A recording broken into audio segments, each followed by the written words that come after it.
The themes of art, aesthetics, and mental illness dominate Poe's work, but they aren't restricted to the 1800s. In fact, one place on the internet sees all of them thrive together: Tumblr. If you're part of my intended audience of young adults and/or Gen Z, you've probably been on Tumblr before, but you may not know of Poe's presence there. In this YouTube essay, we're going to look at what comes up when you search Edgar Allan Poe on Tumblr, and how and why his works manifest on this platform.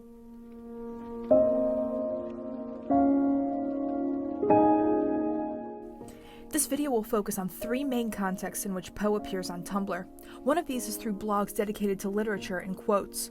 Often, the blogs Poe is featured on focus on Gothic and Baroque works. The most popular quote seems to be, "And all I loved alone," from his poem, Alone.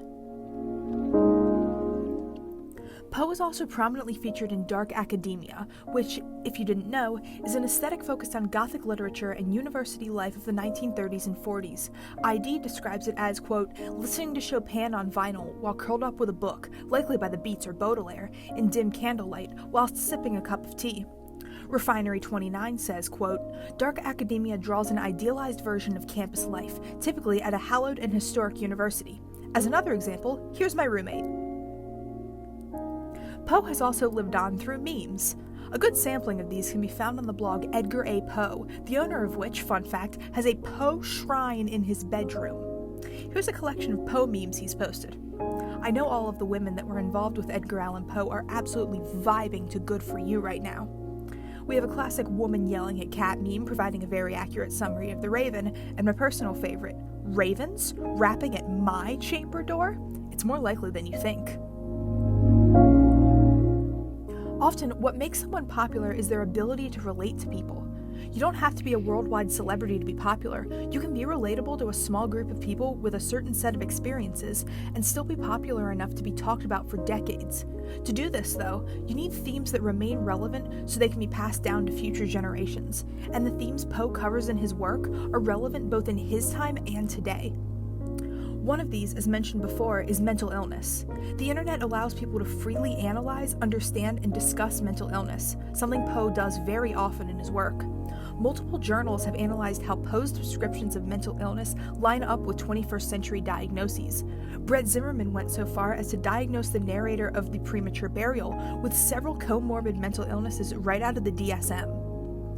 Vicky Hester and Emily Seeger have also diagnosed the narrator of The Black Cat with psychopathy based on a list of common symptoms, as well as connecting the story to current forensic psychology and true crime. Quote, by creating this narrator, perhaps Poe wanted to show the inner workings of an individual who has no empathy, no conscience, who lies, who is violent and guilty of murder, a person who shows no interest in or hope for redemption or rehabilitation, they say. This exploration of criminals' own psychology continues in true crime media today. Poe himself is also not immune to this discussion of mental illness.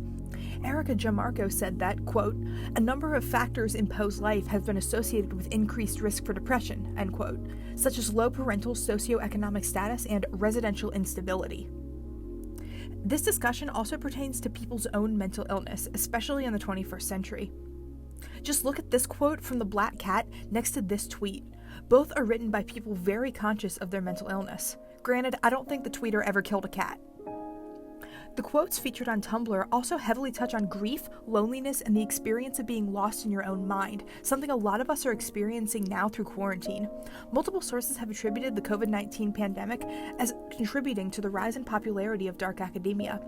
An April 2020 article by ID says, as we all practice social distancing in these uncertain times, dark academia might be the best aesthetic to be part of. Refinery 29 agrees, saying, quote, in these uncertain times, it's perfectly plausible to want to submerge yourself in daydreams and romanticized idealizations. Dark academia and the literature that goes along with it is a form of escapism, but it also emphasizes personal reflection, mental turmoil, and an incredibly deep inner world, something that a lot of people have had to come to terms with through quarantine. While writing this, I was reminded of Bo Burnham's Inside, a Netflix special released in May 2021 that is basically just Burnham having a mental breakdown alone for 2 hours. If a raven showed up during one of these scenes while he's lamenting his life and the state of the world, I would not be surprised. And again, Inside is popular because people relate to it.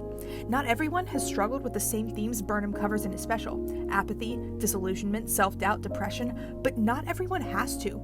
You don't have to relate to everyone to be popular. You just have to have some people who understand you and who like your work enough to want to spread it around in the hopes of finding other people somewhere out there in the ether of the internet who understand it as well.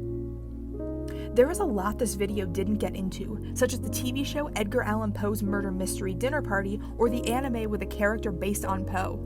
Still, from this research, we can see that Poe is a perfect fit for the internet. He discusses heavy atmospheres and often illogical emotions people would be comfortable discussing on the internet, but not in real life. As Twitter user Sketches by Bose puts it, "We love Edgar Allan Poe because he portrays universal human emotions like loss, grief, unrequited love, burying your enemy alive in the cellar, and being scared out of your mind by a bird."